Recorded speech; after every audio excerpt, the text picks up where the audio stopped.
Praise the lord. ఈరోజు దేవుని వాక్యము మత్తయి సువార్త 23వ అధ్యాయము 23వ వచనము. అయ్యో వేషధారులైన శాస్త్రులారా, పరిసయ్యులారా, మీరు పుదీనాలోను సోపులోను జీలకర్రలోను 10వ వంతు చెల్లించి ధర్మశాస్త్రములో ప్రధానమైన విషయములను అనగా న్యాయమును, కనికరమును, విశ్వాసమును విడిచిపెట్టితిరి.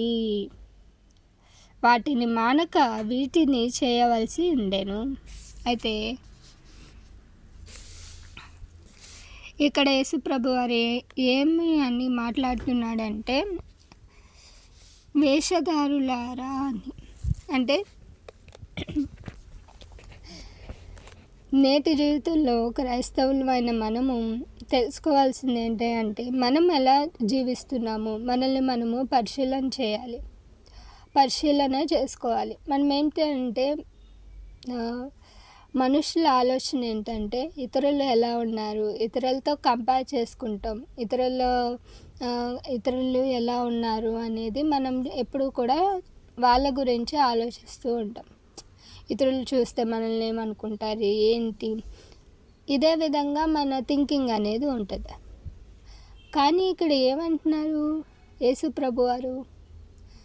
కనికరం కలిగి న్యాయముగా విశ్వాసముతో జీవించాలి అంటున్నారు.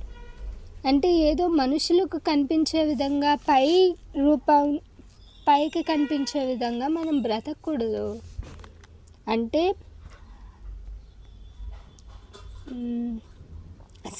ప్రతిరోజు దేవునితో మాట్లాడాలి, ప్రతిరోజు ప్రార్థన చేసుకోవాలి, ప్రతిరోజు కూడా మనము ఏం చేయాలి, వాక్యం చదవాలి. ఇప్పుడు ఎలా అయిపోయింది అంటే, మనుషులకి నేను భక్తిపరుని అని కనిపించే విధంగా చాలామంది మనుషులు ఉన్నప్పుడే బైబిల్ తీసి చదవడం, ప్రార్థన చేసుకోవడం ఇలా చేస్తూ ఉన్నారు. కానీ ఏ మనుషులు నీ చుట్టూ ఎవరు లేరు, ఒంటరిగా ఉన్నావు నీ గదిలో. అప్పుడు నువ్వు ఎలా ఉంటున్నావు అనేది ఎవరు చూస్తాడు? రహస్యమందున్న నీ దేవుడు చూస్తాడు. ఇది అందుకే దేవుడు అంటున్నాడు కదా, వేషధారులారా. అంటే కంటికి కనిపించేలాగా, మనుషులకు కనిపించేలాగా నీ బ్రతుకు ఉండకూడదు. దేవునికి కనిపించే విధంగా నీ బ్రతుకు ఉండాలి. అలా ఉందా లేదా అనేది పరిశీలన చేసుకోవాలి.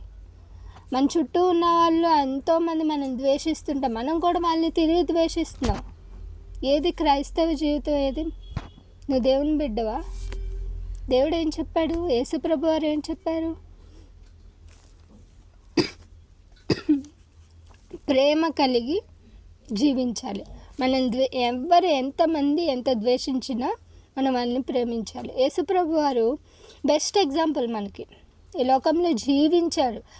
ఆయన్ని ఎంతమంది ద్వేషిస్తున్నా వారందరినీ యేసుప్రభు వారు ప్రేమించాడు. వారందరి కొరకు యేసుప్రభు వారు ప్రార్థన చేశాడు. సిలువలో ఉన్నప్పుడు కూడా, సిలువ వేయబడినప్పుడు కూడా, దేవా వీరు ఏం చేస్తున్నారో, తండ్రి వీరేం చేస్తున్నారో వీరు ఎరుగరు, వీరిని క్షమించు అని పలికిన ప్రేమ కలిగిన, కనికరం కలిగిన దేవుడు ఆయన. అట్టి ప్రేమ నీలో నాలో ఉందా? పరిశీలన చేసుకోవాలి. విశ్వాసం, దేవుని మీద విశ్వాసం ఉంటే, నమ్మకం ఉంటే ఖచ్చితంగా ఉన్నత స్థాయిలో మనం ఉంటాం. విశ్వాసమే మనల్ని నడిపిస్తుంది. శిష్యులందరూ యేసుప్రభు వారు కనిపించినప్పుడు నమ్మారు. కానీ ఒక్క తోమానే యేసుప్రభు వారి అరచేతులు చూసేదాకా నమ్మలేదు. వారు ఆయనే యేసుప్రభు వారని విశ్వసించారు.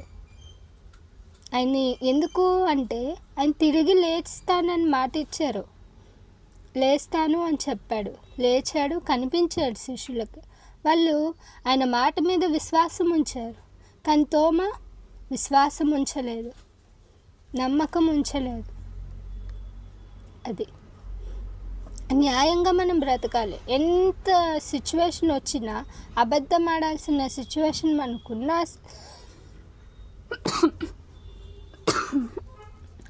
పరిస్థితులు మనకు వచ్చినా సరే మనము నిజమే చెప్పాలి.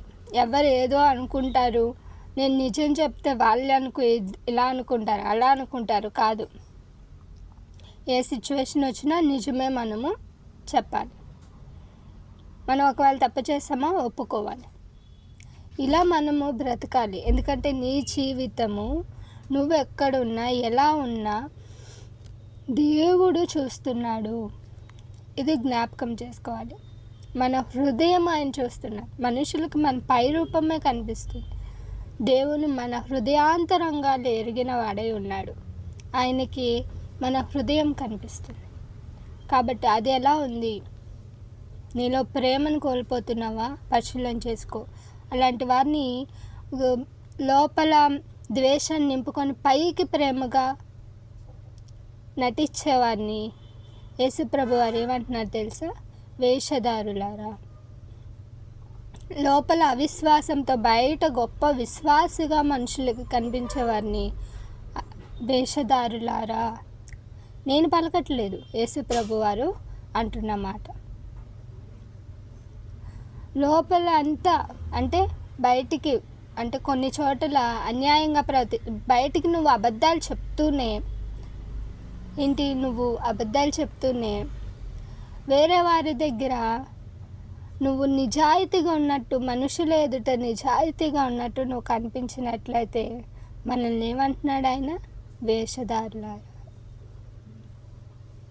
ఇప్పుడు మనం పరిశీలన చేసుకోవాలి.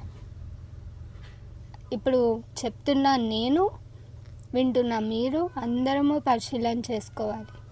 ఎలా ఉంది మన ఆత్మీయ జీవితం? బయటికి మనుషులకు కనిపించే విధంగా ఉందా, లేదా రహస్యమందున్న దేవునికి ఇష్టమైన జీవితంగా బ్రతుకుతున్నామా అనేది మనం పరిశీలన చేసుకోవాలి. Praise the lord.